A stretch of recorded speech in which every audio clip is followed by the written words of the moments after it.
आप लोगों ने डीटीसी बस के इस फेसलेस गोश्त के बारे में तो सुना ही होगा। ये लड़की का ये चेहरा ही नहीं है बिल्कुल, ये यार लेडीज का। फेसलेस गोश्त क्या वो सच्ची में होते हैं? आइए आपको लेके चलते हैं अजय डोगरा की स्टोरी में, जहां उसका सामना हुआ था एक फेसलेस गोश्त के साथ। चेहरा कहाँ गया आपका? Hello everyone, welcome to horror story with Deepak. आज की कहानी हमें अजय डोगरा ने इंस्टाग्राम पे भेजी है। अजय डोगरा जो हिमाचल के एक छोटे से गांव में रहता है, जिसकी उम्र उस वक्त लगभग 23 साल रही होगी। वो एक होटल में, गांव से बाहर एक रिसोर्ट था, उस रिसोर्ट में एज अ रिसेप्शनिस्ट वर्क किया करता था। और उसकी शिफ्ट टाइमिंग जो थी वो सुबह 7 से लेके शाम को 5 साढ़े 5 बजे तक थी। अजय ने बताया कि एक दिन ऐसा हुआ, दिल्ली से कुछ डेलीगेट्स उस रिसोर्ट में रुके थे, जिनका अरेंजमेंट करने करने में उसे रात के 10:30 बज गए। अब सोचो, हिमाचल के एक छोटे से गांव में जाना है शहर से, और पथरीला रास्ता, चारों तरफ जंगल ही जंगल, पहाड़ी रास्ता, रात भर जानवरों का खतरा, न लाइट, दूर दूर तक बंदा ना बंदे की जात। ऐसे रास्ते से गुजरते हुए अजय को रात को 10:30 बजे जाना था अपने घर। उसके मैनेजर ने बोला, भाई 10:30 बजे तू घर जाएगा, इतनी रात हो रही है, यही सो जा, सुबह तुझे वापस ही आना है, रास्ता भी सेफ नहीं है। बट अजय ने कहा, नहीं, मेरे को नींद नहीं आएगी यहाँ पे, मुझे बस मेरे ही बेड पे नींद आती है, तो मैं जाऊंगा। अजय जो कि एक 100 सीसी की बाइक से घर जाया करता था, वो अपने घर की तरफ निकला। चारों तरफ अंधेरा था, जंगल था, घना जंगल एकदम, जिसको कहते हैं ना, जहाँ पे अमावस्या की काली रात भी थी उस दिन। तो उस जंगल में अजय जा ही जा रहा था, जा ही जा रहा था। बारिश की वजह से बड़े बड़े गड्ढे भी हो गए थे रोड पे, और वो तेजी से बाइक नहीं चला पा रहा था। चारों तरफ जानवरों की आवाजें आ रही थी, कहीं सियार हो रहा है तो कहीं भेड़िया, कहीं कुत्तों के भौंकने की आवाज है तो कहीं मोर की। ऐसे में अजय क्या देखता है, दूर एक लड़की उसे दिखाई दी, जो उससे ऐसे ऐसे करके लिफ्ट मांग रही थी। अजय के दिमाग में आया, इतनी रात को ये कौन लड़की लिफ्ट मांग रही है इतने घने जंगल में, वो भी पहाड़ी एरिया में, ये यहाँ ऊपर पहाड़ पे आ कैसे गई? अगर इसकी गाड़ी भी खराब हुई होती तो एटलीस्ट गाड़ी कहीं पे पड़ी तो होनी चाहिए थी, यहाँ कहीं गाड़ी भी नहीं है खड़ी इसकी।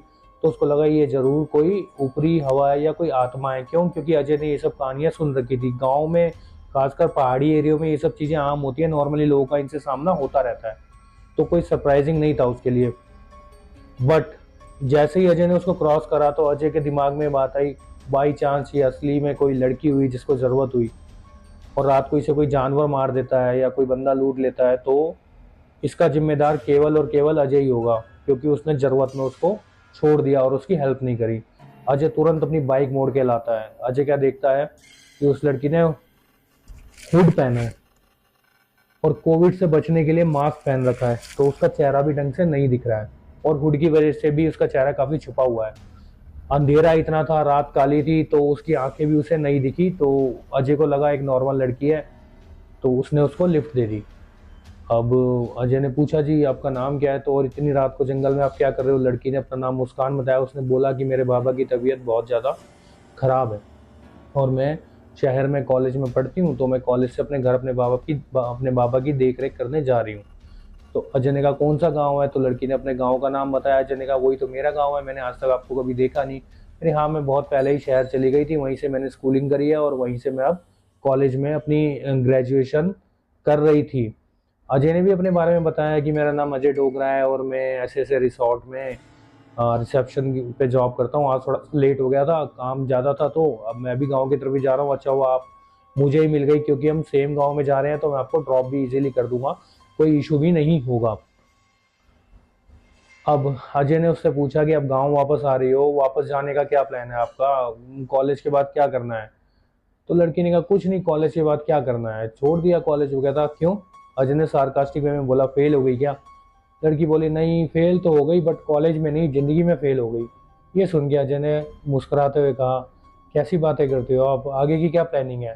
तो मुस्कान ने जवाब दिया, प्लानिंग तो उनकी होती है जिनका फ्यूचर होता है, मैं तो पास्ट हूँ।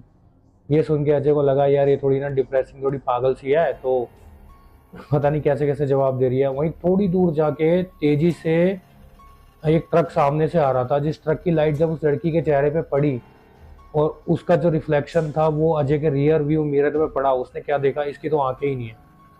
यहाँ तक मास्क है, यहाँ तक हुड है, वो दिख रहा है, बीच का कोई एरिया ही नहीं है। अब अजय ने तुक भिड़ाया। उसके दिमाग में आया कि कैसे इस लड़की ने कहा कि मैं तो पास्ट हो गई हूँ, या फिर फेल तो मैं जिंदगी में हो गई हूँ, और इतनी रात को यहाँ कर क्या रही है, यहाँ कैसे आई। अब अजय को समझ में आ गया ये कोई ऊपरी हवा है। जी हाँ, वही थी, वो लड़की ही थी, फेसलेस गोश्त, जिसका फेस नहीं था। अजय ने कहा अगर अब मैंने इसको बता दिया कि मुझे तेरे बारे में पता चल गया है, तो हो सकता है ये मुझे मार दे। अगर मुझे नहीं भी मारे तो हो सकता है मुझे पोजेस कर ले, या फिर मुझे नहीं पता ये क्या करेगी मेरे साथ। वो 10 बातें उसके दिमाग में चलने लग गई। अब क्या करूं, क्या ना करूं, कैसे बचूं, अगर ये मुझे मारेगी तो कैसे मारेगी, अगर मैं बच सकता हूं तो मैं कैसे बच सकता हूं। तब अजय को ध्यान आया, यहाँ से थोड़ी दूर उनके ग्राम देवता का एक मंदिर है। अब जैसे पहाड़ों को तो देवभूमि कहा जाता है, हर गांव का अपना एक देव होता है जो उस गांव की रक्षा करता है। तो उनके जो गांव का ग्राम देवता का मंदिर था वो थोड़ी ही दूरी पे था। तो अजय ने तुरंत ही सीधा जाते जाते राइट कट ले लिया। लड़की ने देखा मेरे गांव का रास्ता तो नहीं है, ये तो रास्ता चेंज हो गया है। वो घबराते हुए बोली कहाँ ले जा रहे हो मुझे, इधर कहाँ जा रहे हो, मेरा गांव तो इधर है। तो अजय ने कोई जवाब नहीं दिया, बाइक और तेज भगा ली और पथरीले रास्तों पे भगाता हुआ आगे की तरफ जाता गया, जाता गया, जाता गया। जब थोड़ी दूर वो गए तो वो लड़की समझ गई कि इसे पता चल गया मैं कौन हूँ, और ये जो ग्राम देवता का मंदिर पड़ता है उधर ही मुझे लेके जा रहा है। जैसे ही उसको इस बात का रियलाइजेशन हुआ, वो तेज तेज रोने लगी। प्लीज़ मैं आपको सब सच बताती हूँ, मैं आपको कोई हार्म नहीं करूँगी, मेरे साथ बहुत गलत हुआ है, आप प्लीज़ मुझे मंदिर मत लेके जाओ, मुझे मेरे गांव छोड़ दो, मेरे बाबा को मेरी ज़रूरत है, मेरे को उनकी देख रेख करनी है, उनकी तबीयत बहुत ज़्यादा ख़राब है, और मैं ऐसे ऐसे अपने कॉलेज से अपने बाबा की देख रेख करने ही आ रही थी। सडनली बारिश की वजह से गड्ढे इतने हो रखे थे, पानी भर रखा था, मुझे पता नहीं लगा, मेरी स्कूटी का एक्सीडेंट हो गया और मैं स्कूटी समेत खाई में गिर गई। अब मैं 2-3 दिन से यूं ही भटक रही थी, देख रही थी कि कोई इस समय उस गांव की तरफ जाता हुआ बंदा मिल जाए, क्योंकि इस समय इतना अंधेरा होता है, कोई मेरा चेहरा नहीं देख पाएगा तो वो मुझे मेरे गांव छोड़ देगा। बट आप तो समझ गए मैं कौन हूँ, प्लीज़ मेरी मदद करो। अब इतना सुन के अजय को उसकी बातों में कुछ सच्चाई लगी, और उसने कहा चलो एक बार और ट्रस्ट कर लेते हैं। अब अजय उस पर ट्रस्ट करके उसको उसके गाँव की तरफ ले गया। अब 10-15 मिनट चलते ही उसका गाँव आ गया। अजय घबरा तो रहा था, बट उसे ट्रस्ट हो गया था उस पर। अब लड़की ने एक घर की तरफ इशारा करा कि ये मेरा घर है। अब जैसे ही अजय उस घर में गया बाइक से उतर के, वो क्या देखता है कि एक बूढ़ा आदमी फर्श पे गिरा हुआ है। अजय ने जाते ही उसको उठाया, उसके कंधे को पकड़ के उठाया, जैसे ही उसके सर पे हाथ रखा तो वो क्या देखता है कि उसको बहुत तेज बुखार है। तो मुस्कान ने बताया कि यही मेरे बाबा हैं, और वो तेजी से रोने लग गई। अजय भागता हुआ गया, वैद्य जी को लेकर आया। वैद्य जी ने अपनी जड़ी बूटियाँ वगैरह दी, बाबा को जैसे तैसे होश आया।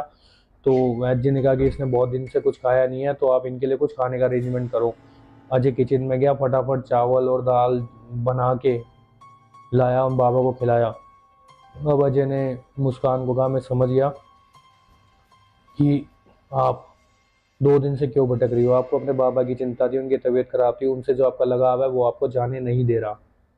आप चिंता मत करो, मेरे भी माँ बाप नहीं है, मैं आपके बाबा को अपने बाबा की तरह ही रखूँगा, और इनकी सारी ज़रूरतें पूरा करूँगा, चाहे वो मेडिकल हो, चाहे इनको फूड की कोई रिक्वायरमेंट हो या कुछ भी हो, मैं इनको अपने साथ ही रखूँगा। आप अब जा सकते हो, आपका इस दुनिया में काम नहीं बचा। ये देखकर, ये सुन के उस मुस्कान रोने लगी। उसके बाद उसने बोला धन्यवाद, मगर आपको मेरा एक और काम करना पड़ेगा। आपको जंगल में जहाँ मेरी स्कूटी गिरी थी वहाँ मेरी डेड बॉडी है, जब तक आप मेरा क्रियाक्रम नहीं करोगे तब तक मुझे शांति नहीं मिलने वाली। अजय ने सोचा बात तो सही है, बट वो ऐसे ही जाके तो नहीं बता सकता था गांव वालों को जी यहाँ पे लड़की गिरी हुई है, इसको उठाओ, इसका क्रियाक्रम करो, क्योंकि शक उसी पे जाता फिर। तो उसने क्या किया, नियरेस्ट पुलिस स्टेशन गया और उस लड़की के खोने की रिपोर्ट लिखवाई, ताकि पुलिस एक सर्च पार्टी भेजे और उसकी डेड बॉडी मिल सके, और अजय के ऊपर भी नाम ना आए कि उसे इतना सब कुछ कैसे पता था, क्योंकि वो किसी को बताता आत्मा और ये सब का चक्कर, फेसलेस गोश्त का चक्कर तो कौन यकीन करता। 3 दिन पुलिस ने सर्च पार्टी भेजी, अपनी 3 दिनों में उन्होंने बॉडी को रिकवर करा और उस लड़की का अंतिम संस्कार हो गया। अजय ने धीरे धीरे बाबा को सारी बात बता दी। जैसे बाबा की तबीयत थोड़ी ठीक हुई, उसने बता दी कि अब सही समय है, बाबा को सब बता देना चाहिए कि उनकी बेटी अब नहीं रही। उस दिन के बाद से अजय को उस रूट पे या किसी को भी उस रूट पे मुस्कान नहीं मिली, और बाबा आज भी अजय के साथ ही रह रहे हैं। वो बाबा अजय के साथ उनके रिसोर्ट जाते हैं, स्टाफ रूम में बैठ के टीवी देखते हैं, अपना ब्रेकफास्ट भी वहीं करते हैं, लंच भी वहीं करते हैं, और डिनर भी करके अजय और बाबा दोनों घर आते हैं। बाबा ने अपने घर पे ताला लगा दिया है और वो आज भी अजय के साथ ही रह रहे हैं। तो उम्मीद करते हैं आपको ये वीडियो पसंद आई होगी, ये स्टोरी पसंद आई होगी। ये एकदम एक्चुअल स्टोरी है जो हमें अजय ने इंस्टाग्राम पे भेजी है। अगर आपके पास भी कोई ऐसी स्टोरी है जिसमें आपका सामना किसी स्पिरिट से हुआ है, किसी सुपरनैचुरल या पैरानॉर्मल एक्टिविटी से हुआ है, तो आप वो स्टोरी मुझे डिस्क्रिप्शन में दिए हुए ईमेल आईडी और इंस्टाग्राम पे भेज सकते हैं। अगली वीडियो हम उसी पे बेस बनाएंगे। तो फिर मिलेंगे एक और वीडियो के साथ, तब तक के लिए जय हिंद।